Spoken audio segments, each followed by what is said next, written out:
som de vento uivando. Um céu cinzento cobre as muralhas. Silêncio mortal. Só o som de estômagos vazios e corações quebrados ecoa entre as pedras antigas. No coração de Samaria, a cidade que um dia fora símbolo de força e prosperidade, a vida lentamente desaparecia, não por espadas, não por flechas, mas por algo muito mais cruel: a fome.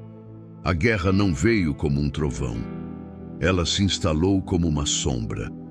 O rei Ben-Hadad da Síria, sedento por dominação, havia cercado toda a cidade de Samaria. Nenhuma entrada, nenhuma saída. Os celeiros secaram, os campos ficaram distantes e as esperanças murcharam como folhas no deserto. Dias se tornaram semanas, semanas, meses, e o que começou como escassez transformou-se em desespero. Mas antes de mergulharmos nos horrores que essa história guarda, respira fundo, porque você está prestes a ouvir uma das passagens mais sombrias de toda a Bíblia, e talvez a mais esquecida.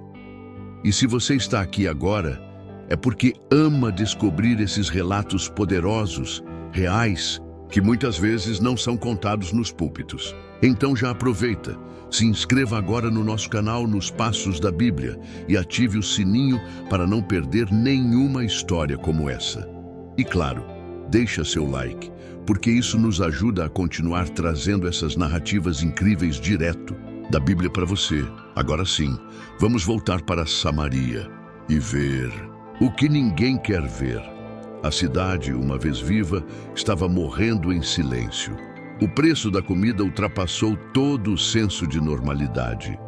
Uma cabeça de jumento, um animal impuro e desprezado, passou a ser vendida por 80 peças de prata. Um punhado de esterco de pomba, sim, fezes de pássaro, se tornou alimento. Vendido como se fosse um tesouro. As mães já não tinham leite.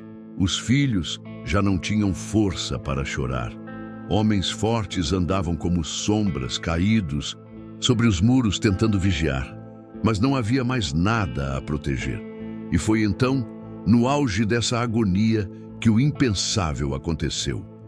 Enquanto o rei de Israel, Jorão, filho de Acabe, caminhava sobre as muralhas, tentando manter o semblante de liderança, uma mulher desesperada gritou por socorro: "Meu senhor, ó rei, ajuda-me!" O rei a olhou com olhos fundos e voz amarga. "Se o Senhor não te ajudar, de onde eu te trarei socorro? Do eirado ou do lagar?" perguntou. Ele próprio sabia que não havia trigo, nem vinho, nem nada, mas ainda assim decidiu escutar o clamor daquela mulher. E então esta mulher me disse: "Dá o teu filho para que hoje o comamos, e amanhã comeremos o meu." Cozinhamos, pois, o meu filho e o comemos. Mas no outro dia eu lhe disse: "Dá agora o teu filho para que o comamos." Porém, ela o escondeu. Silêncio. O rei estremeceu. Não havia grito, nem explosão de fúria. Apenas uma dor profunda que atravessou sua alma como uma lança. Mães comendo os próprios filhos. O horror ultrapassara o limite do aceitável. Ele rasgou suas vestes e, por baixo, revelou-se algo ainda mais simbólico. Ele estava usando pano de saco, sinal de lamento e humilhação, por dentro de sua túnica real. O rei carregava angústia até nos ossos, mas ainda assim não se arrependia. Ao invés de se voltar para Deus em arrependimento, o rei canalizou sua dor em ódio e jurou matar o profeta Eliseu. Esse é só o começo. A seguir, a trama se aprofunda, a dor aumenta, mas também o impossível acontece. O rei, tomado de raiva e cegueira espiritual, não chorou diante de Deus, mas jurou vingança contra o homem de Deus. Assim me faça Deus e outro tanto, se a cabeça de Eliseu, filho de Safate, hoje ficar sobre os seus ombros. Sim, Jorão, rei de Israel, decidiu culpar o profeta. Ele acreditava que se o Senhor havia deixado aquela calamidade acontecer, então o servo de Deus também era culpado. O orgulho ferido falou mais alto que o arrependimento. Naquele mesmo instante, Eliseu estava em sua casa, cercado pelos anciãos de Israel. Mesmo diante da fome, o profeta mantinha a paz. Mas ele sabia que algo viria. Ele sentiu no espírito e disse aos anciãos: "Vede como este filho do homicida mandou tirar-me a cabeça. Olhai, quando vier o mensageiro, fechai-lhe a porta, pois logo atrás dele virá o seu senhor." Eliseu não estava com medo. Ele sabia que a palavra do Senhor estava prestes a ser revelada. Não importava o cerco, não importava a fome. A voz de Deus era mais poderosa. O mensageiro do rei chegou furioso. E pouco depois, o próprio rei também apareceu. Ele confrontou Eliseu com amargura. "Eis que este mal vem do Senhor. Que mais posso esperar do Senhor?" Era o grito de um coração revoltado, sem fé, sem visão. Mas Eliseu, cheio da autoridade do céu, falou algo impensável diante de tamanha calamidade. "Ouvi a palavra do Senhor. Amanhã, a estas horas, mais ou menos, uma medida de farinha será vendida por um siclo, e 2 medidas de cevada por um siclo à porta de Samaria." A multidão deve ter silenciado. Os olhos famintos olharam para Eliseu como se ele tivesse enlouquecido.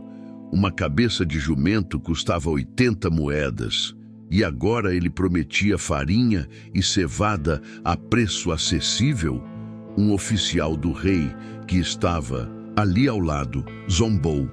Ainda que o Senhor abrisse janelas no céu, poderia isso acontecer? O tom era de escárnio, de incredulidade. Mas Eliseu respondeu com voz firme: "Eis que o verás com os teus olhos, mas disso não comerás." E foi então que o milagre começou, não entre os poderosos, mas entre os esquecidos. Fora dos muros de Samaria, 4 homens leprosos estavam à margem da cidade, rejeitados, exilados, sujos, morrendo também de fome. Eles conversavam entre si: "Por que estaremos aqui até morrermos? Se entrarmos na cidade, há fome. Se ficarmos aqui, morreremos. Vamos até o arraial dos sírios. Se nos deixarem viver, viveremos. Se nos matarem, morremos." Era um pensamento lógico, simples, mas, sem saber, estavam prestes a ser instrumentos da glória de Deus. Ao cair da noite, os 4 leprosos caminharam em direção ao acampamento sírio. Mas enquanto se aproximavam, o Senhor fez os sírios ouvirem um som terrível, o estrondo de um exército imenso, cavalos galopando, carros rugindo. Assustados, os sírios pensaram: "O rei de Israel contratou os hititas e os egípcios para nos atacar." Entraram em pânico e fugiram no escuro. Deixaram tudo para trás: barracas, ouro, prata, roupas, alimentos, cavalos, pão quente ainda sobre o fogo. Os 4 leprosos chegaram e não acreditaram no que viram. Uma cidade vazia, de inimigos, mas cheia de suprimentos. Correram para uma barraca, comeram, beberam, pegaram prata, ouro, roupas, esconderam, foram para outra e outra. Mas então pararam. O coração deles ardeu de consciência. "Não fazemos bem. Este dia é dia de boas novas e nós nos calamos. Se esperarmos até a luz da manhã, castigo nos sobrevirá. Vamos, pois, e o anunciemos ao palácio do rei." Eles correram de volta à cidade, gritaram aos porteiros: "O acampamento sírio está vazio." Eles fugiram. A comida, as riquezas. Os guardas incrédulos correram ao rei com a notícia. O rei, desconfiado, pensou: "É uma armadilha. Eles fingem ter fugido para nos atrair." Mas alguns servos sugeriram: "Vamos mandar alguns homens e 5 cavalos. Já estamos à beira da morte mesmo. O que temos a perder?" O rei concordou. Os mensageiros partiram e viram com os próprios olhos. O caminho estava coberto de roupas, utensílios, armas e mantimentos jogados durante a fuga síria. Era verdade. Deus havia feito o impossível. Na manhã seguinte, as portas de Samaria se abriram. O povo saiu correndo, correndo para a salvação, correndo para o sustento.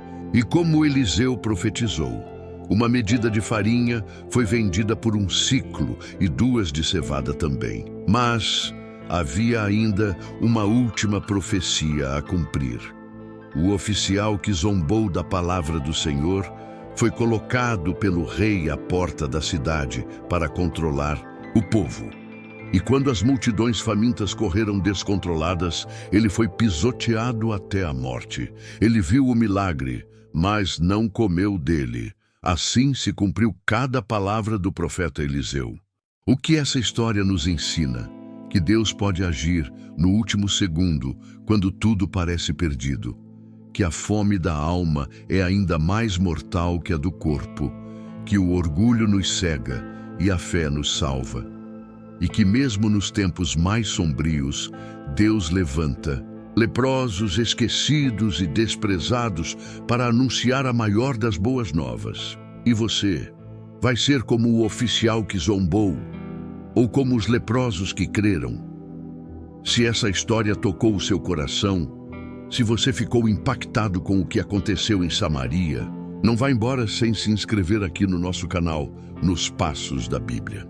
A cada vídeo, revelamos o lado mais profundo, chocante e real das Escrituras. E claro, deixa seu like, compartilha e nos ajuda a continuar trazendo essas histórias épicas, esquecidas por muitos, mas vivas na Palavra de Deus. Até o próximo vídeo. E lembre-se, quando tudo parecer perdido, Deus ainda tem a última palavra.